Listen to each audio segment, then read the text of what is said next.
ஓம் சாய்ராம், ஜெய் சாய்ராம். என் அன்பு குழந்தையே, நான் வெகு நாட்களாகவே உன்னிடம் ஒரு விஷயத்தை சொல்ல வேண்டும் என்ற அவளில் காத்திருக்கிறேன். நீயோ எனக்கு நேரம் ஒதுக்குவதையே மறந்து விட்டாய்.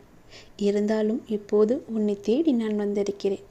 இந்த விஷயத்தை உன்னிடம் சொல்லியே ஆக வேண்டும் என்ற பட்சத்தில் தான் உன்னை தேடி வந்திருக்கிறேன். உன்னிடம் ஒன்றை நான் சொல்ல வேண்டும். இப்போதாவது கேட்பாயா? வாழ்க்கையில் எப்போதுமே உன் முன்னே இருப்பதை மட்டும் நீ கவனிக்க வேண்டும். உன்னை பின்னோக்கி இழுக்கும் எந்த ஒரு விஷயத்தையும் யோசித்து நீ கூட பார்க்கக்கூடாது. பார்த்தால் உன் முன்னே இருக்கும் வழியை பார்க்கும் தருவாயை நீ தவற விட்டு விடுவாய். உன்னிடம் ஒரு குறை இருக்கின்றது.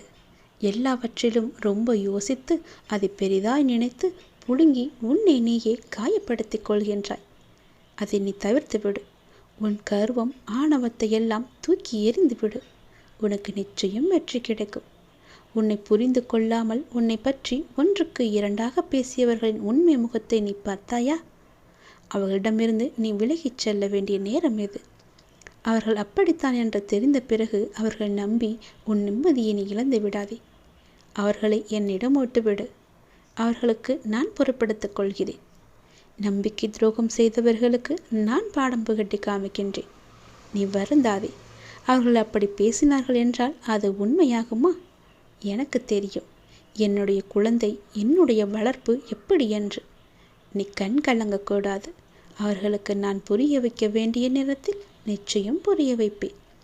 கஷ்டங்களும் துன்பங்களும் வருகின்றது என்று நினைத்து நீ வருந்தி கொண்டிருக்கின்றாய். அப்படி வருவது எதுவாக இருந்தாலும் அதை தீவினை பயணி. அந்த விதமாக கிடைத்து கர்மாவை அளிக்கிறது என்ற ஆத்ம ஞானம் உங்களுக்கு பிறந்துவிட்டால் போதும்.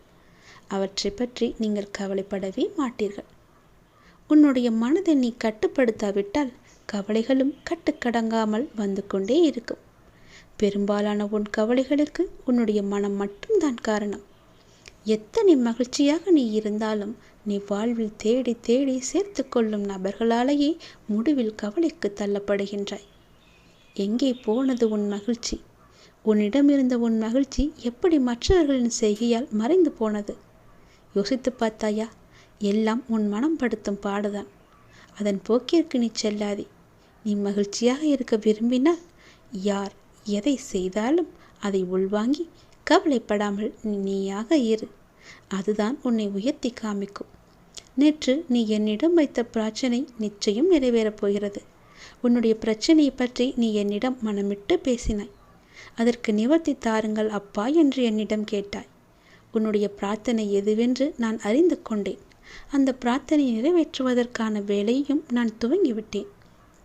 எப்பொழுதும் உன் மனதை அமைதியாக வைத்துக்கொள். சந்தோஷமாக வைத்துக்கொள். உன் மனதில்தான் நான் வாழ்ந்து கொண்டிருக்கின்றேன்.